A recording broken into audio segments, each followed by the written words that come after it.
हनुमान जी को चतुर शिरोमणि कहा जाता है। हनुमान ने ये किया, हनुमान ने वो किया। हाँ, यदि हनुमान अगर नहीं होता तो मैं आज भी सीता का योग सहता। बल के लिए कहा आपने, उनके शौर्य के लिए कहा आपने, उनके प्रताप के लिए कहा आपने, उनके पराक्रम के लिए कहा, लेकिन कभी उनकी चतुरता के बारे में आपने नहीं बताया। बता दीजिए उनकी क्या चतुरता थी। उन्होंने एक उपाय सोचा, सिद्धियां उनके पास थी। तत्काल उन्होंने एक ब्राह्मण का रूप धारण किया, युवा बलिष्ठ ब्राह्मण का रूप धारण किया और उन ब्राह्मणों में जाकर के मिल गए। इस कारण से मंत्र में अर्थ का अनर्थ हो गया और परिणाम स्वरूप रावण व उसके कुटुंब का सर्वनाश हो गया। अब सीता जी और अधिक आश्चर्य में भर गई, प्रभु ऐसा क्या मांग लिया? शायद यही सवाल मैं आपसे अभी करने वाली थी कि ऐसा क्या। अब जब अपनी चर्चा चल ही रही है इस टॉपिक पे, तो एक सवाल और मेरे मन में आता है कि मैंने कहीं पढ़ा था या सुना था कि हनुमान जी को चतुर शिरोमणि कहा जाता है। अब इस शब्द का मुझे अर्थ बिल्कुल नहीं पता, क्या मीनिंग है इसका, लेकिन मैंने सुना ज़रूर है कि इस शब्द को हनुमान जी के लिए यूज़ किया गया है, कह सकते हैं। हनुमान जी के बहुत से नाम हैं, उनमें एक नाम उनका चतुर शिरोमणि भी है। चतुर तो एक साधारण व्यक्ति भी हो सकता है, लेकिन शिरोमणि चातुर्यता उनमें कूट कूट के भरी है, कूट कूट कर। हाँ, क्योंकि मैंने सुना है कि नाम उनके किसी स्टोरी बेस्ड पढ़े हैं कि उन्होंने ऐसा किया तो उनका नाम ये हो गया, उन्होंने वैसा किया। और ये नाम मालूम है किन्होंने दिया है? राम जी ने दिया है। अच्छा, वाह। लंका विजय करके राम जी जब अपने अयोध्या में आ गए, आने के पश्चात आए दिन जब कभी प्रसंग चल पड़ता सीता जी से तो कहते सीते हनुमान ने ये किया, हनुमान ने वो किया।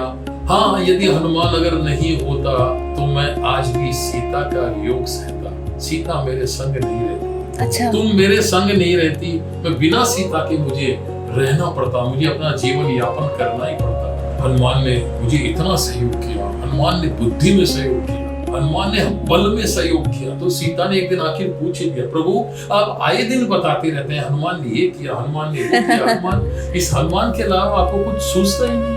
हनुमान को तो राम के अलावा कुछ सूझता ही नहीं है, लेकिन आपको भी बिना हनुमान के कुछ सूझता ही नहीं है। आपने उनके बुद्धि के लिए कहा, आपने उनके ज्ञान के लिए कहा, आपने उनके बल के लिए कहा, आपने उनके शौर्य के लिए कहा, आपने उनके प्रताप के लिए कहा, आपने उनके पराक्रम के लिए कहा, लेकिन कभी उनकी चतुरता के बारे में आपने नहीं बताया। बता दीजिए उनकी क्या चतुरता थी। अब राम जी ने कहा, अगर चतुरता के बारे में सुनना चाहती हो तो सुनो। एक प्रसंग आया था उस समय, रावण का जब मेरा और रावण का युद्ध चल रहा था तो रावण लगभग परास्त होने जा रहा था। उसके सारे सेनापति मारे जा चुके थे, कुछ बचे थे। उनसे रावण ने परामर्श किया और बोला, हे सेनापतियों, हे मेरे मंत्रियों, अब लगभग हम हारने परास्त होने जा रहे हैं, लेकिन एक अंतिम प्रयास अपने को करना चाहिए। आओ बैठो, हम इस पर विचार विमर्श करते हैं। तो विचार विमर्श का निर्णय ये निकला कि चंडी महायज्ञ किया जाए। ये रावण ने कहा चंडी महायज्ञ। और चंडी जो होती है वो रण की होती है, रण की देवी होती है, रण चंडी जिसे बोलते हैं। तो मतलब उनका यज्ञ वो इसलिए करना चाह रहे थे ताकि उनको वरदान ले सके, माता से वरदान ले सके कि वो जीत जाए और राम जी को परास्त कर सके और खुद विजय हो जाए। इसलिए उसने वो महायज्ञ शुरू करने। तो अब उसके लिए उसने व्यवस्था की, रणचंडी महायज्ञ की व्यवस्था में उन्होंने ब्राह्मणों को बुलाया, उच्च कोटि के ब्राह्मण आए, ब्राह्मणों की व्यवस्था की। अब जब हनुमान जी को मालूम चला कि वो तो चंडी यज्ञ करने जा रहा है रावण, और अगर चंडी प्रकट होकर के प्रसन्न होकर के उसको वरदान दे दी, फिर जीता ही यह युद्ध हम हारने के कगार पे भी आ सकते हैं। हनुमान जी बड़े दूरदर्शी थे। उन्होंने एक उपाय सोचा, सिद्धियां उनके पास थी। तत्काल उन्होंने एक ब्राह्मण का रूप धारण किया, युवा बलिष्ठ ब्राह्मण का रूप धारण किया और उन ब्राह्मणों में जाकर के मिल गए जो उसकी यज्ञ की तैयारियां कर रहे थे।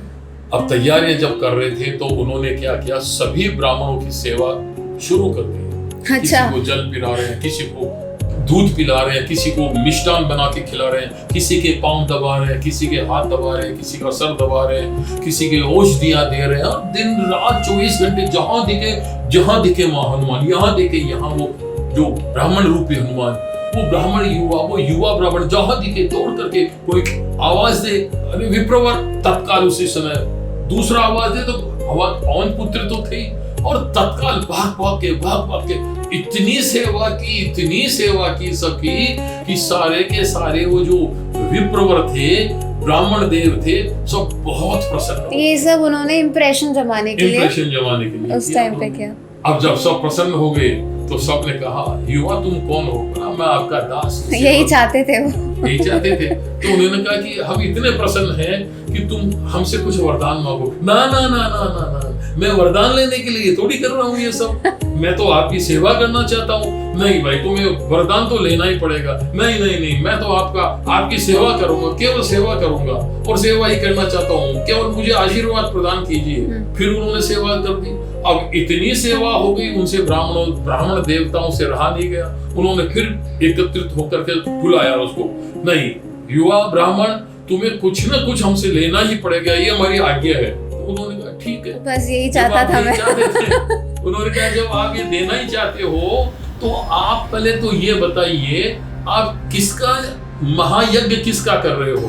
तो बोला कि हम चंडी शत यज्ञ कर रहे हैं। तो बोला चंडी का यज्ञ कर रहे हैं? बोला हाँ। तो इसमें क्या होगा? इसमें बोला हम उनकी आहुतियां देंगे। तो आहुतियां देंगे तो उसमें क्या करेंगे? उसमें बोला हम संपुट लगाएंगे। बोला संपुट किस बात का लगाएंगे?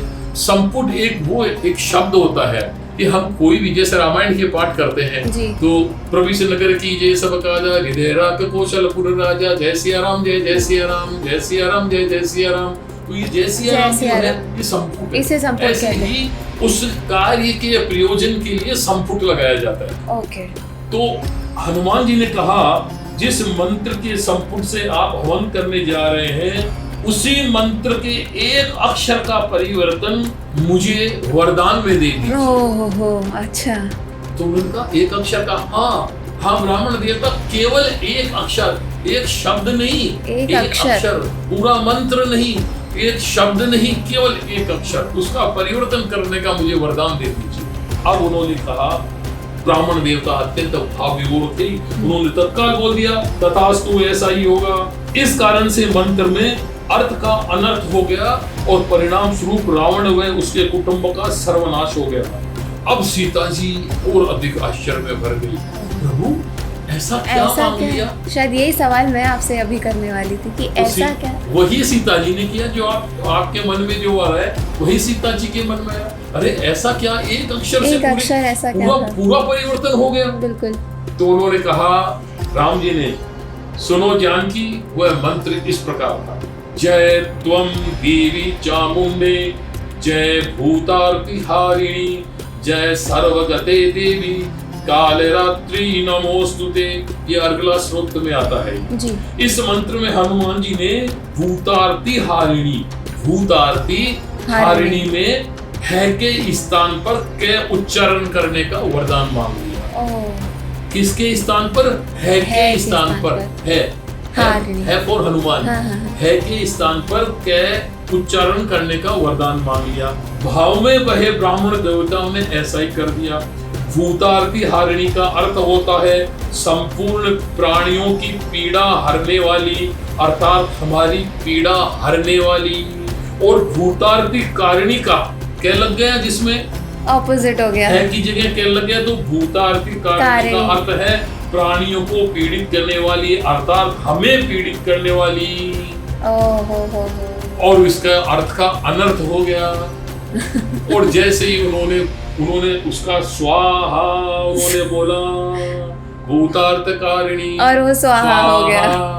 तो रावण और उसकी पूरी सेना स्वाहा हो गई, उनका नाश हो गया, उनका विनाश हो गया। तो राम जी ने हंस के कहा देवी इसीलिए तो मैं कहता हूँ हनुमान केवल चतुरी नहीं है, उनमें चातुरिता कूट कूट के भरी है, उससे भी परम श्रेष्ठ उनको, इसीलिए उनको चतुर शिरोमणि कहा जाता, इसीलिए नाम उन्हें दिया गया, इसीलिए उन्हें चतुर शिरोमणि। बहुत बढ़िया। ऐसे हैं हमारे हनुमान चतुर शिरोमणि। बहुत सुंदर।